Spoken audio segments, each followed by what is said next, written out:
Hi hello ನಮಸ್ಕಾರ. ಲಾ tips ಕಾರ್ಯಕ್ರಮಕ್ಕೆ ಸ್ವಾಗತ. ನಾನು ರಕ್ಷಿತಾ ಸಿಂಗ್. ಈ ಸಂಚಿಕೆಯಲ್ಲಿ ನಾವು ಪೊಲೀಸರು ಕಂಪ್ಲೇಂಟ್ ತಗೊಂಡಿಲ್ಲ ಅಂದರೆ ಏನು ಮಾಡಬೇಕು ಅಂತ ತಿಳ್ಕೊಳ್ಳೋಣ. ನೀವಾಗ ಪೊಲೀಸ್ ಸ್ಟೇಷನ್ ಹೋಗ್ತೀರಾ, ಪೊಲೀಸರು ಕಂಪ್ಲೇಂಟ್ ತಗೊಂಡಿಲ್ಲ ಅಂದರೆ ಏನು ಟೆನ್ಷನ್ ತೊಗೊಳ್ಬೇಡಿ.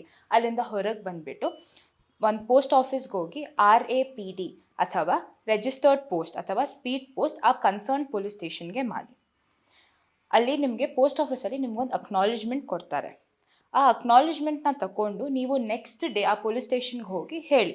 ಪೋಸ್ಟ್ ಆಫೀಸಲ್ಲಿ ನಿಮ್ಗೆ ಕೊಟ್ಟಿರೋ ಅಕ್ನಾಲೇಜ್ಮೆಂಟ್ನ ತಗೊಂಡು ಪೊಲೀಸ್ ಸ್ಟೇಷನ್ಗೆ ಹೋಗಿ ಅವ್ರಿಗೆ ಹೇಳಿ, ಈ ಥರ ನಿಮಗೆ ಕಂಪ್ಲೇಂಟ್ನ ನಾವು ರಿಜಿಸ್ಟರ್ಡ್ ಪೋಸ್ಟ್ ಮಾಡಿದ್ದೀವಿ ಅಂತ ಹೇಳ್ಬಿಟ್ಟು ಆದಮೇಲೆ ಇನ್ನೂ ಅವ್ರು ಏನಾದರೂ ಕಂಪ್ಲೇಂಟ್ ತೊಗೊಂಡಿಲ್ಲ ಅಂದರೆ ಏನು ಟೆನ್ಷನ್ ತೊಗೊಳ್ಬೇಡಿ.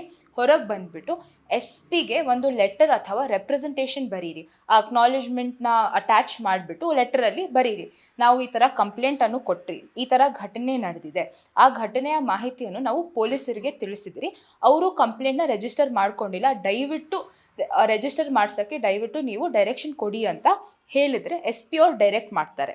ಇನ್ ಕೇಸ್ SP ಕೂಡ ಡೈರೆಕ್ಟ್ ಮಾಡಿಲ್ಲ ಆವಾಗಲೂ ಕೂಡ ಏನು ಟೆನ್ಷನ್ ತೊಗೊಳ್ಬೇಡಿ. ಮ್ಯಾಜಿಸ್ಟ್ರೇಟ್ ಕೋರ್ಟಿಗೆ ಒಂದು ಅಪ್ಲಿಕೇಶನ್ ಹಾಕಿ. ಮ್ಯಾಜಿಸ್ಟ್ರೇಟ್ ಹತ್ರ ನಾವು ಅಪ್ಲಿಕೇಶನ್ ಹಾಕಿದಾಗ ಅವರು ಫಸ್ಟ್ 3 ಕ್ವೆಶನ್ಸ್ ಕೇಳ್ತಾರೆ. ಒಂದು ಬಂದು ಒಫೆನ್ಸ್ ಕಾಗ್ನಿಸಿಬಲ್ ಇದೆಯೋ ಇಲ್ವೋ ಅಂತ ಕೇಳ್ತಾರೆ. ಕಾಗ್ನಿಸಿಬಲ್ ಒಫೆನ್ಸ್ ಅಂದರೆ ಏನು? ಕಾಗ್ನಿಸಿಬಲ್ ಒಫೆನ್ಸ್ ಏನಂದರೆ ತುಂಬ ಸೀರಿಯಸ್ ಗಂಭೀರವಾದ ಘಟನೆಯನ್ನು ನಾವು ಕಾಗ್ನಿಸಿಬಲ್ ಒಫೆನ್ಸ್ ಅಂತ ಕರಿತೀವಿ. ಫಾರ್ ಎಕ್ಸಾಂಪಲ್ ರೇಪ್, ಮರ್ಡರ್, ಡಕಾಯ್ತಿ, ಇಲ್ಲ ತುಂಬ ಗ್ರೀವಿಯಸ್ ಹರ್ಟ್, ಇಲ್ಲ ತುಂಬ ಜೋರಾಗಿ ಹೊಡೆದ್ಬಿಟ್ಟಿದ್ದಾರೆ, ಯಾರೋ ತುಂಬ ಸೀರಿಯಸ್ ಆಗಿಬಿಟ್ಟಿದ್ದಾರೆ, ಇದನ್ನೆಲ್ಲ ನಾವು ಕಾಗ್ನಿಸಿಬಲ್ ಒಫೆನ್ಸ್ ಅಂತ ಕರಿತೀವಿ. ಸೆಕೆಂಡ್ ಏನು ಕೇಳ್ತಾರೆ ಅಂದರೆ ಏನಾದರೂ ಅಕ್ನಾಲೇಜ್ಮೆಂಟು ಇಲ್ಲ ಪೊಲೀಸರಿಗೆ ಕೊಟ್ಟಿದ್ದೀರಾ ಅಂತ ಏನಾದರೂ ನಿಮ್ಮ ಹತ್ರ ಒಂದು ಡಾಕ್ಯುಮೆಂಟ್ ಇದೆಯೋ ದಾಖಲೆ ಇದೆಯೋ ಅಂತ ಕೇಳ್ತಾರೆ. ಅಲ್ಲೇ ನಮಗೆ ಈ RAPD ಏನು ಕೊಟ್ಟಿರ್ತೀವೋ ಈ ಅಕ್ನಾಲೇಜ್ಮೆಂಟ್ ಪೋಸ್ಟ್ ಆಫೀಸಿಂದ ನಮಗೆ ಹೆಲ್ಪ್ ಆಗುತ್ತೆ. ಮೂರನೇದು ಇದ್ರ ಮೇಲೆ ಸ್ಟೇಟಸ್ ರಿಪೋರ್ಟ್, ಪೊಲೀಸ್ ಅವ್ರ ಹತ್ರ ಕನ್ಸರ್ನ್ ಪೊಲೀಸ್ ಅವ್ರ ಹತ್ರ ಸ್ಟೇಟಸ್ ರಿಪೋರ್ಟ್ ಅಂತ ಕೇಳ್ತಾರೆ. ಜನರಲಿ ಏನಾಗುತ್ತೆ, ಪೊಲೀಸವ್ರು ಬಂದು ಈ ಸ್ಟೇಟಸ್ ರಿಪೋರ್ಟ್ನ ಏನು ಕೊಡ್ತಾರೆ ಅಂದರೆ ನಮಗೆ ಗಮನಕ್ಕೆ ಬಂದಿಲ್ಲ, ನಮ್ಮ ಕಂಪ್ಲೇಂಟ್ ನಮಗೆ ಸಿಗಲೇ ಇಲ್ಲ, ಈ ಥರ ಅವ್ರು ಬರಲೇ ಇಲ್ಲ ಅಂತ ಹೇಳ್ತಾರೆ. ಅಥವಾ they will be like investigation ನಾವು ಮಾಡಿದ್ದೀವಿ, ಏನು ವರ್ತ್ ವೈಲ್ ಸಿಗಲಿಲ್ಲ, ಪ್ರಿಲಿಮಿನರಿ ಇನ್ಕ್ವೈರಿ ಎಲ್ಲ ಮಾಡಿದ್ದೀವಿ, ನಮಗೇನು ವರ್ತ್ ವೈಲ್ ಸಿಗಿಲ್ಲ, ಅದಕ್ಕೆ ನಾವು ಕಂಪ್ಲೇಂಟ್ ತೊಗೊಂಡಿಲ್ಲ ಅಂತ ಹೇಳ್ತಾರೆ. ಈ ಫಸ್ಟ್ 3 ಕ್ವೆಶನ್ಸ್ ನಿಮ್ಮನ್ನ ಕೇಳ್ತಾರೆ. ಇದನ್ನು ನೀವು ಸ್ಯಾಟಿಸ್ಫೈ ಆದಮೇಲೆ ಅವರು ಡೈರೆಕ್ಷನ್ ಕೊಡ್ತಾರೆ ಪೊಲೀಸರಿಗೆ, ನೀವು ಕಂಪ್ಲೇಂಟ್ ತೊಗೊಂಡು ರಿಜಿಸ್ಟರ್ ಮಾಡ್ಕೊಳ್ಳಿ ಅಂತ ಅವರು ಡೈರೆಕ್ಟ್ ಮಾಡ್ತಾರೆ. Next point. Majority of the time ಏನಾಗುತ್ತೆ, ನೀವು ಅಪ್ಲಿಕೇಶನ್ ಹಾಕಿದಾಗ ಮ್ಯಾಜಿಸ್ಟ್ರೇಟ್ ಐದರ್ ಡೈರೆಕ್ಟ್ ಮಾಡ್ಬೋದು ಪೊಲೀಸರಿಗೆ, ಅಥವಾ ಏನು ಮಾಡ್ತಾರೆ, ಇದನ್ನು ನಾವು ಪ್ರೈವೇಟ್ ಕಂಪ್ಲೇಂಟಾಗಿ ರಿಜಿಸ್ಟರ್ ಮಾಡ್ಕೊಳ್ಬೇಕಾ ಅಂತ ಕೇಳ್ತಾರೆ.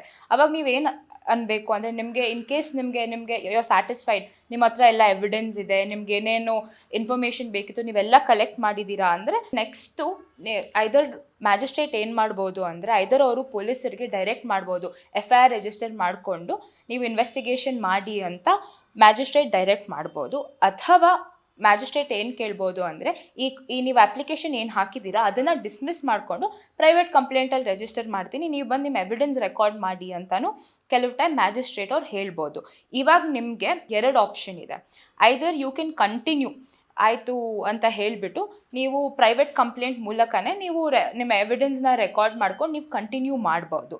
ಅಥವಾ ನಿಮಗೆ ಇಲ್ಲ ಇದು ಪೊಲೀಸೇ ಇನ್ವೆಸ್ಟಿಗೇಷನ್ ಮಾಡಬೇಕು ಅಂದರೆ ನೀವು ಮ್ಯಾಜಿಸ್ಟ್ರೇಟ್ ಅವ್ರ ಹತ್ರ ಏನು ಹೇಳಬೇಕು ಅಂದರೆ ನಮಗೆ ಇನ್ನೂ ಡಾಕ್ಯುಮೆಂಟ್ಸ್ ಬೇಕಾಗಿದೆ, ನಮಗಿನ್ನೂ ಎವಿಡೆನ್ಸ್ ಬೇಕಾಗಿದೆ, ಅದು ನನ್ನ ಪವರಲ್ಲಿ ಇಲ್ಲ ಅದು ತಗೊಳ್ಳೋಕ್ಕೆ, we need a bigger power to investigate. ಇದನ್ನ ದಯವಿಟ್ಟು ಪೊಲೀಸ್ ಅವ್ರಿಗೆ ಕೊಟ್ಟು ಅವ್ರಿಗೆ ರಿಜಿಸ್ಟರ್ ಮಾಡಿ ಇನ್ವೆಸ್ಟಿಗೇಷನ್ ಮಾಡಿ ಅಂತ ನಾವು ಕೊಟ್ಟು ರಿಕ್ವೆಸ್ಟ್ ಮಾಡಿಕೊಂಡ್ರೆ ಮ್ಯಾಜಿಸ್ಟ್ರೇಟ್ ಅವರು ಪೊಲೀಸ್ ಅವ್ರಿಗೆ ಡೈರೆಕ್ಟ್ ಮಾಡ್ತಾರೆ ನಿಮ್ಮ ಕಂಪ್ಲೇಂಟ್ನ ರಿಜಿಸ್ಟರ್ ಮಾಡ್ಕೊಳ್ಳೋಕ್ಕೆ. ಇದಾಗಿತ್ತು ಇವತ್ತಿನ ಲಾ ಟಿಪ್ಸ್. ನಾಳೆ ಮತ್ತೆ ಸಿಗೋಣ.